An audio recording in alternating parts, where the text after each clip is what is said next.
dear hearts. This is Stella. I thought I would talk to you today about the idea of fear and not fear.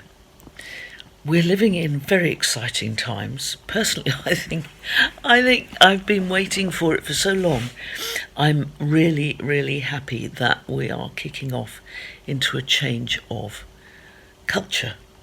We don't know where we're going, but my feeling is we have won this battle that is going on.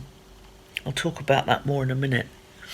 But I wanted to talk about the effect of language on our state of mind. Humans have always needed to be uplifted by words, I feel. We have many words that are dropping out of the English language, and I'm sure many other languages, but it's very interesting. We have lost words that we need, like loyal and noble, and the uplifting, wonderful words about the best of human nature. And we have more and more words, slang and formal, for failure and fear and rudeness and violence. And I think it's quite important that everybody who is aware of things starts using more of the uplifting words. Let me offer you a few. Encouragement comes from the source of French cœur, heart, to put heart into. So if you encourage someone, you hearten them. What a nice idea. Enthusiasm, entheos. Theos is Greek for God. So it's putting God into people, filling them with the light. Enlightenment has been already seized by the other side, fair enough. Okay, we've still got plenty to choose from. One that I came across the other day, which has been a wonderful pleasure for me, is delight. Every morning, for the moment, I am waking up and deciding to have a day of delight. It has the same root as delectable and delicious, and it's so nice to decide that I'm going to have a day of delight. It's also got light in it, which is nice. The more we use uplifting words, the more we uplift ourselves and each other.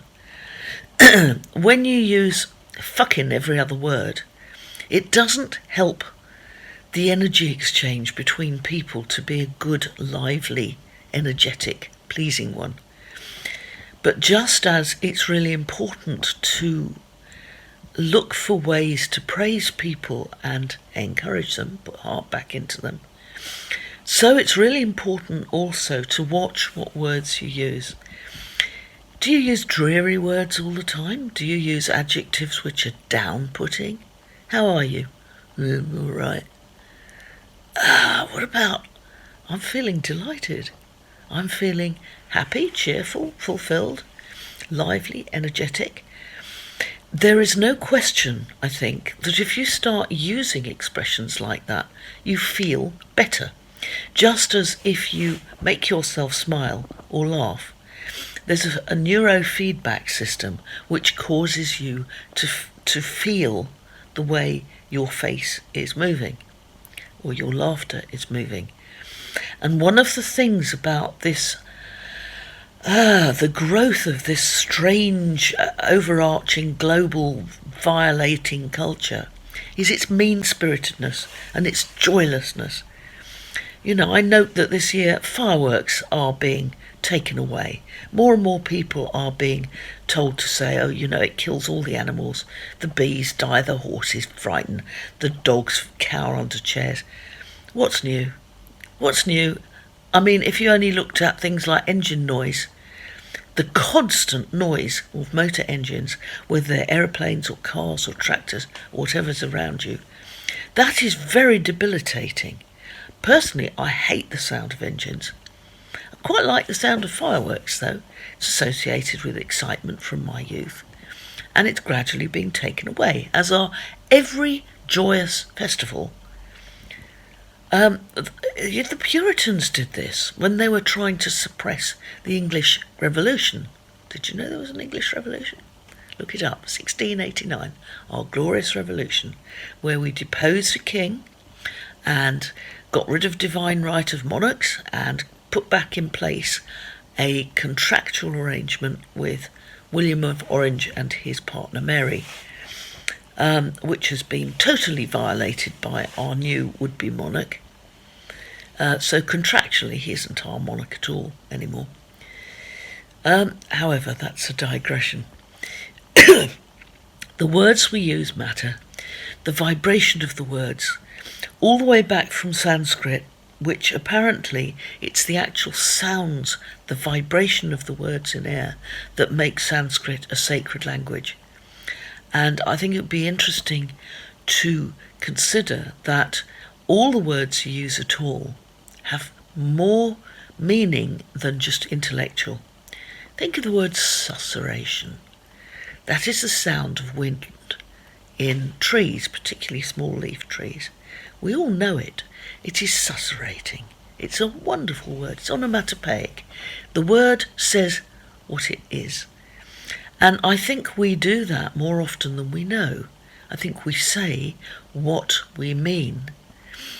And therefore, with your neurofeedback system, it's a good idea to mean what you say and to start using really good, loving, supportive, caring, enthusiastic language. I just offer this for what it's worth. Start looking at the language you use. Start looking at your automatic expressions, your habitual expressions. How do you greet people? I started saying dear heart because you are dear hearts. You're more than mechanical objects that go to work and earn money and eat and sleep. You're hearts. You're people who love and want to be loved. And I have found the more I express my sense of lovingness to people, the more people open up and begin to smile and begin to feel energised. I'm far from the only one. I'm not the only person to discover it. But I'm practicing it as well as I can. Being loving, being outgoing, going out of myself. Look at the words you use. They all have a sort of click of, oh yes, I understand that. When you think about words, they have meaning. And as we are moved further and further into Newspeak from 1984, with its double plus goods and its poor language. Did you know, for example, I believe it's the Daily Mail, but it might be the Sun, is now reduced to a vocabulary of about 500 words. If that isn't Newspeak, I don't know what is. You know, I came equipped, growing up in the 50s, with a full vocabulary of the English language, and I use it.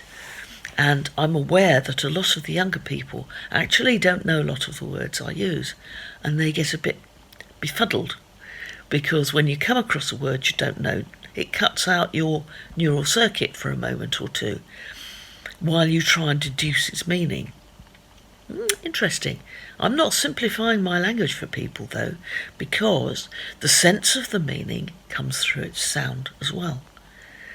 And if you say to somebody that they are delightful, even if they don't know what the word means, they feel delighted. How nice. Let's keep doing it. Encourage, enthuse, and uplift yourself and other people by using good words that are shiny and energetic, and perhaps it will increase your good mood and your energy. Bye.